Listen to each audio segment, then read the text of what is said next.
The woman's clothes were damp, her hair sticking to her face. The girl beside her, no older than 6, clung to her arm, her big brown eyes pleading.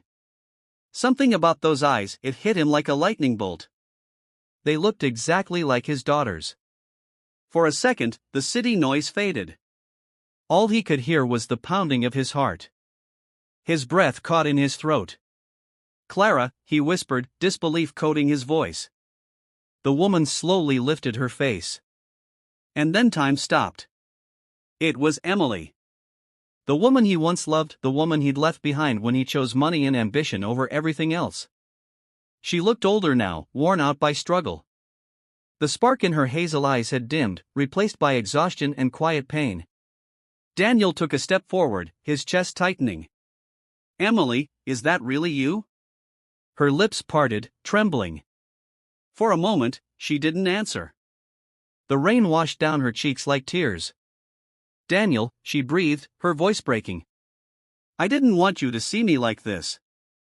It had been 8 years since they'd last seen each other.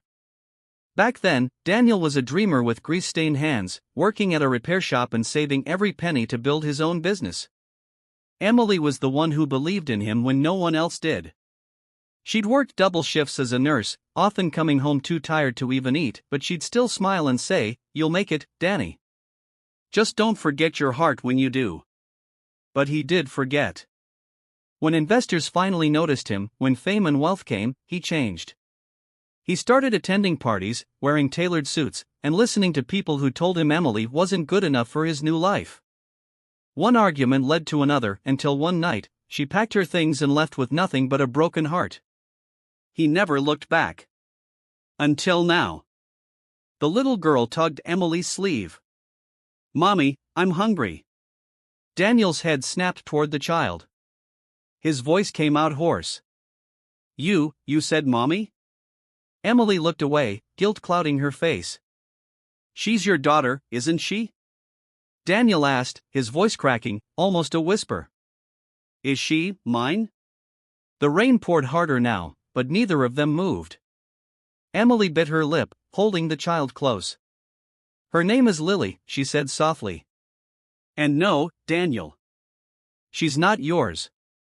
His heart twisted in confusion and regret. He wanted to believe her, but those eyes, they were the same ones that once looked up at him from a crib. The same gentle gaze he used to kiss goodnight. He crouched down, looking into Lily's eyes. "Hey there, sweetheart," he said gently. "Do you like chocolate?" She nodded shyly. Daniel smiled faintly, but inside, he felt shattered. The guilt, the loss, the memories, all came crashing back. He stood, turning to Emily. "Come with me," he said quietly. "Please. Both of you." Emily hesitated. "Daniel, I can't." "I'm not asking," he said, his voice trembling but firm. "You helped me when I was nothing. Now let me help you." Chapter 2, Redemption Through Tears. That night, Daniel brought them to his mansion, though it didn't feel like one anymore. Every glittering chandelier and polished marble floor now mocked him, reminding him of what he'd lost to build it. Emily and Lily sat at his dining table, hesitant, as maids brought warm food. Lily devoured the soup eagerly, and for the first time that night, Emily smiled faintly through tears. Daniel watched silently, every bite she took piercing his heart. When Lily finally fell asleep on the couch, wrapped in a soft blanket, Daniel spoke. "Emily, what happened to you?" She sighed deeply. "Life happened," she said softly. "After we broke up, I tried to move on. I met someone, thought he was kind. But when I got pregnant, he disappeared. I raised Lily alone while working night shifts. Then last year, the hospital closed. Everything went downhill from there." Her eyes filled with tears. "I didn't come to you for help. I just didn't know what else to do." She was hungry.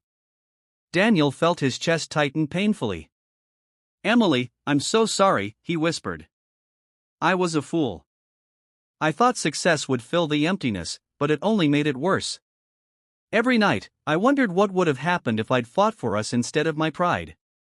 Emily looked at him, her expression soft but guarded. "Daniel, it's too late for us." He nodded slowly. "Maybe. But it's not too late to make things right."